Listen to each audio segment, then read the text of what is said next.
Hi guys, তো কেমন আছো? আশা করি সবাই ভালো আছে। তো তোমাদের জন্য চলে এসেছি আজকে একটা ব্লগ নিয়ে আবার। তো আজকে ব্লগটা শিব মন্দিরের সামনে থেকে শুরু করলাম। মুখ টুক দিয়ে এখানে আমি ব্রাশ করে মন্দিরের সামনেটাই ঘুরছিলাম। এটা আমাদের মন্দির, একদম আমাদের বাড়ির সামনে, একদম বাড়ির সাথে বললেই হয়। এখানে আমাদের গ্রামের পুজো টুজো সব কিছু হয়, শিবের যা যা আছে।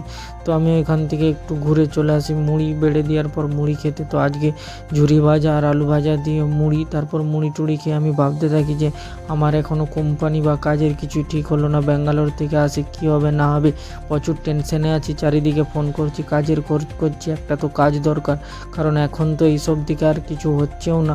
তো ভিডিও বানিয়ে যাচ্ছি। তো তাড়াতাড়ি একটা কাজের সন্ধান করে বেরিয়ে যাব ভাবছি। তো আমি হেঁটে হেঁটে আজকে যেতে থাকি বাজার দিকে। তো বাজার যেতে যেতে হঠাৎ করে কালকের কথা মনে পড়লো। কালকে রাতে বম কিনে এনেছিলাম, দিয়ে ফাটাচ্ছিলাম। সেটা অবশ্য ভিডিও করিনি, তাই আজকে কিছু রেখে দেওয়া হয়েছিল। তাই আজকে ওকে বললাম বমগুলো নিয়ে আয়, তোর বাড়ি থেকে ফাটাবো। তারপর ও বমগুলো নিয়ে আসে, তারপর বমগুলো ফাটাতে থাকি। চলো, প্রথমে ধরছিল না, তারপর দ্বিতীয়বার ট্রাই করতে ধরলো। তো চলো দেখো বোম ফাটানো আমাদের। তারপর ওকে একটা বোম দিলাম, ও একটা ফাটালো।